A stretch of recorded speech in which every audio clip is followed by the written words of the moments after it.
on va céder la parole à Julie.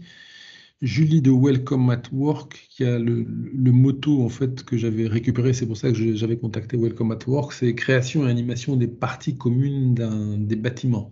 Et je trouvais ça assez génial comme idée.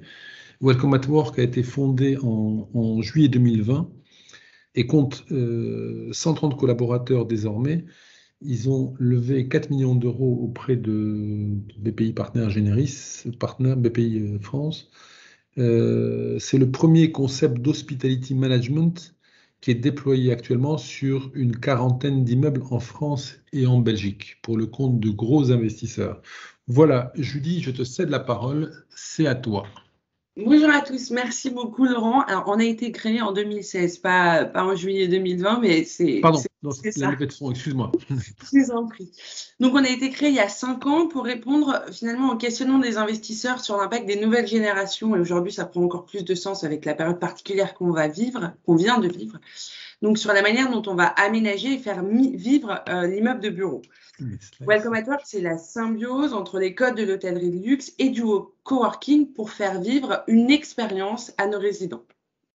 Donc, comme l'a dit Laurent, on crée, on gère et on anime les parties communes de l'immeuble de bureau. Aujourd'hui, on opère donc sur une quarantaine de sites en France et en Belgique, ce qui représente 300 locataires et à peu près 30 000 résidents avec qui on partage quotidiennement.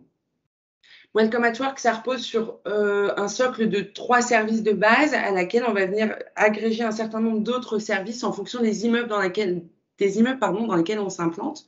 Donc, à travers l'animation de cette communauté immeuble, la conciergerie et la réception. On a une vision hôtelière de la réception à travers 3 différents accueils, l'accueil dynamique, l'accueil digital et puis la réception mobile qui correspondent finalement à une vision très hôtelière pour faire vivre une expérience qui est complètement unique aux utilisateurs et renforcer d'une part l'image de marque de l'immeuble et d'autre part la marque employeur de nos entreprises locataires à laquelle nous sommes de service. Pardon, excusez-moi.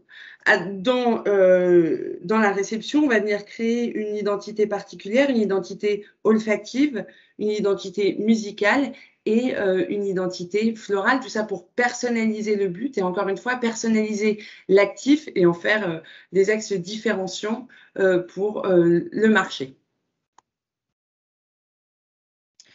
Notre deuxième activité socle de base, c'est l'événementiel à travers une communication particulière, 1 à 4 événements par mois pour animer cette communauté immeuble, à travers des Happy Days, donc des journées particulières qui sont sur les animations calendaires, des Happy Weeks, donc sur une semaine, on va venir animer les différentes parties communes sur lesquelles on opère, et des Wonder Days qui sont des événements un peu plus gros dans lesquels on va venir intervenir des personnes de renom pour partager leur expérience, avec tous les résidents et encore une fois leur faire vivre une expérience unique sur leur lieu de travail.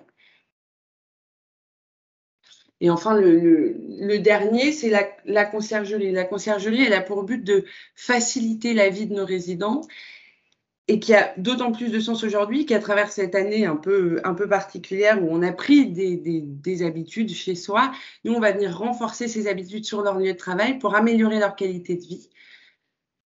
Et leur journée, des services plus traditionnels de pressing et de cordonnerie et de retouche et un service de collect store qui est aujourd'hui en énorme boost après toutes les habitudes qu'on a pu prendre pendant cette période Covid où on s'est fait livrer des colis chez nous. Et ben aujourd'hui, on peut les faire livrer sur son lieu de travail et c'est nos welcome managers qui sont nos collaborateurs sur site qui vont s'occuper de les récupérer et ensuite de les donner aux résidents. Dans les services de conciergerie, on a également des services de mobilité douce qui ont aujourd'hui un essor très particulier, d'autant plus après cette COP26 qu'on vient de vivre. Donc, des partenaires vont venir réparer les vélos de nos résidents sur leur lieu de travail. On met également à disposition des résidents une flotte de véhicules pour leur permettre soit d'aller en rendez-vous, soit simplement déjeuner en évitant les transports en commun et en évitant de prendre, bien évidemment, sa voiture. Et enfin, on met sur les immeubles les plus premium, un service de personal shopper. Le personal shopper, c'est un welcome manager qui va être 100% dédié au service et au bien-être de nos résidents. Et le but étant de verticaliser le service. Donc là, on va faire venir le service directement au poste de travail de nos résidents et des collaborateurs de nos entreprises locataires. Ce Welcome Manager, ce Personal Shopper, il va mailler un lien très particulier avec les commerces de proximité de l'immeuble en permettant aux résidents de bénéficier d'offres particulières. Donc, le but de nos services, finalement, il a une double vocation. La vocation propriétaire qui est de personnaliser l'immeuble, de personnaliser la marque immeuble et finalement de générer un sentiment d'appartenance à son immeuble. Et la deuxième vocation, c'est d'améliorer la marque employeur de nos locataires en améliorant la qualité de vie qui est aujourd'hui très important, la qualité de vie au travail de tous leurs résidents. Merci beaucoup.